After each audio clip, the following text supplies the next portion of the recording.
राजस्थान में एसआई भर्ती परीक्षा 2021 रद्द होना सिर्फ युवाओं की जीत भर नहीं है, बल्कि यह प्रदेश की राजनीति में नया सियासी रणक्षेत्र भी बन गया है। हाई कोर्ट के इस फैसले के बाद सबसे बड़ा सवाल उठ खड़ा हुआ है, आखिर इस फैसले का क्रेडिट कौन लेगा? और इसी सवाल पर एक मीडिया चैनल पर वो भिड़ गए दो बड़े चेहरे, आरएलपी सुप्रीमो हनुमान बेनीवाल और मंत्री किरोड़ी लाल मीणा। यह भिंत केवल शब्दों की जंग नहीं थी, बल्कि इसमें छिपा हाई कोर्ट का फैसला आते ही विपक्ष और सत्ता पक्ष दोनों खेमों ने इसे अपने अपने पक्ष में भुनाने की कोशिश की। हनुमान बेनीवाल, जो खुद को युवाओं का सबसे बड़ा नेता साबित करना चाहते हैं, तुरंत सामने आए।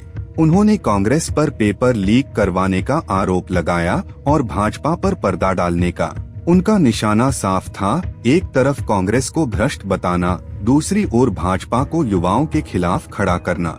यानी बेनीवाल युवाओं की नाराजगी को सीधे सत्ता पर टारगेट करना चाहते थे। वहीं मंत्री किरोड़ी लाल मीणा ने खुद को इस फैसले का असली नायक साबित करने की कोशिश की। उन्होंने कहा कि वे तो शुरू से परीक्षा रद्द करने की मांग कर रहे थे, मुख्यमंत्री से कई बार कह चुके थे, लेकिन सरकार में रहकर सड़क पर नहीं उतर सकते थे। इस बयान के पीछे किरोड़ी की राजनीतिक रणनीति साफ झलकती है।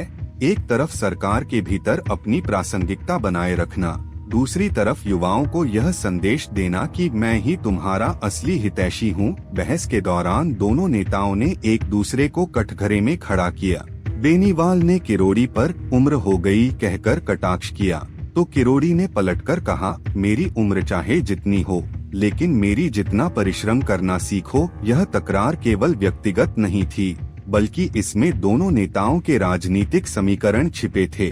दरअसल हनुमान बेनीवाल इस वक्त प्रदेश की राजनीति में अपनी प्रासंगिकता बचाने की जद्दोजहद में हैं। कांग्रेस और भाजपा दोनों से दूरी बनाकर वे युवाओं और किसानों के नेता के रूप में खुद को पेश करना चाहते हैं।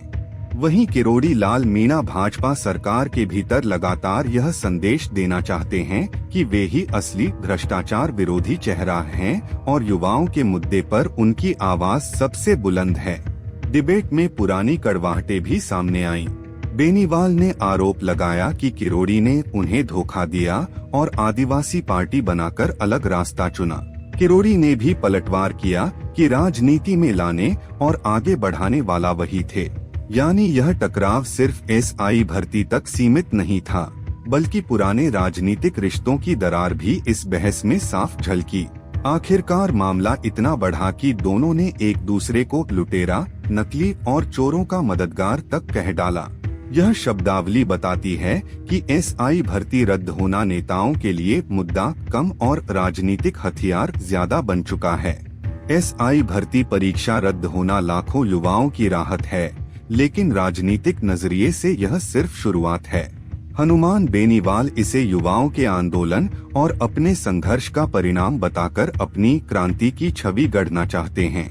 वहीं किरोड़ी लाल मीणा इसे अपनी लगातार उठाई गई आवाज और सरकार के भीतर की भूमिका का नतीजा बता रहे हैं। लेकिन हकीकत यही है कि असली क्रेडिट किसे मिलेगा, यह आने वाले चुनाव तय करेंगे।